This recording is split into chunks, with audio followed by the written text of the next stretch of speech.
Infiniti's television spot for its Q60 coupe features Kit Harington, who plays Jon Snow in Game of Thrones, speeding through cliched car commercial corners as he recites William Blake with well-practiced intensity. It is an outstanding piece of highbrow marketing, clever and literate, where so much car advertising is neither. It doesn't hurt that its star matches Infiniti's target demographic, minus a few years and grey hairs, such that those prospective owners might see the image of their best selves in the swarthy Brit. Yet, like many great ads, this one is a stretch. We have driven plenty of cars over the years that are exciting enough to make us wax poetic. This is not one of them. It's drugs, not infinitus, that make you start spouting Blake. But before we call Jon Snow an owner-thing, it's worth considering that this class of luxury sports coupes is currently without a true king. This is an arena that has changed since Infiniti last launched a new combatant, the 2008 G37. At that time, BMW had a lock on the segment, but its current 4 Series has proved a disappointing successor, softer and less sporting than the 3 Series coupe it replaced. The Cadillac ATS Coupe and the Lexus RC have since emerged as a pair of upstart insurgents. Mercedes-Benz's new class coupe posts perhaps the strongest challenge, at least until Audi's new A5 and S5 arrive next year. Seeing red, this gives Infiniti an opportunity with its replacement for the old series. The Q60 comes in 4 trim levels, starting with the base car $39,855, powered by a 208 horsepower 2.0-litre turbocharged 4-cylinder. The next step up is the 300 horsepower 3.0-litre twin-turbo V6, which starts at $45,205. At the top of the heap sits the Red Sport 400, the model we drove here, a car named quite literally for the colour of the S badge on its trunk lid and the power output of its uprated twin-turbo V6.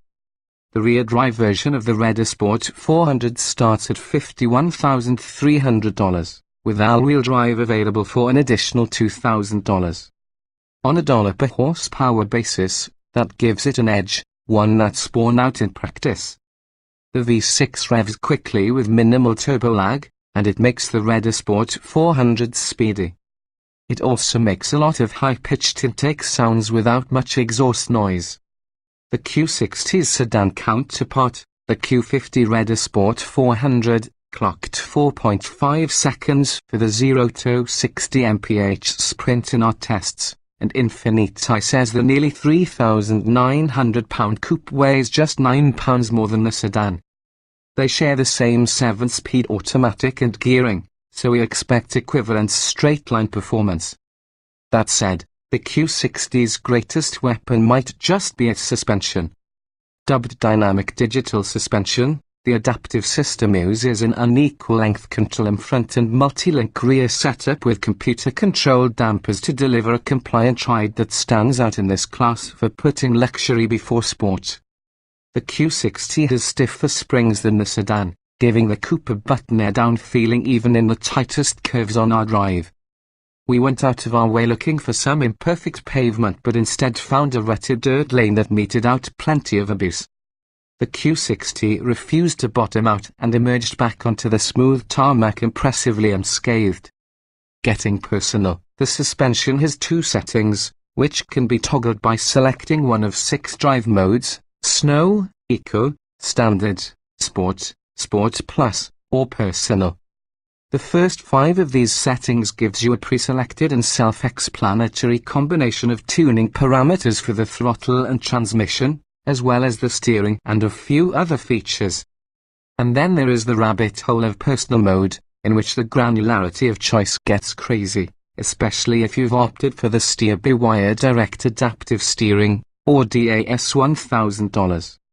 With 3 settings to vary the ratio spread of the steering system, 2 of which have 3 subsettings that control the ascent to responsiveness. DAS itself has 7 different modes.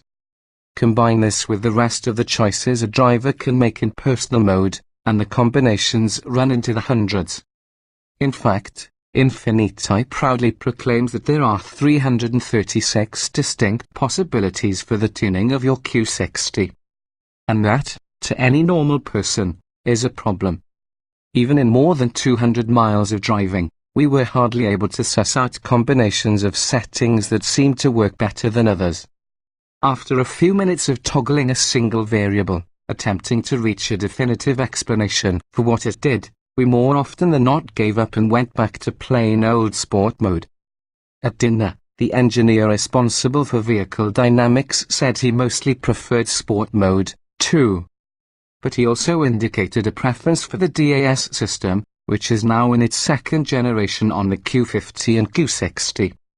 The engineers love this steer-by-wire system for what it can do. It allows them to tune greater variety into the steering feel to please a wider array of customers, but we find that it still can't mimic a really good hydraulically or electrically assisted steering system when it comes to feedback.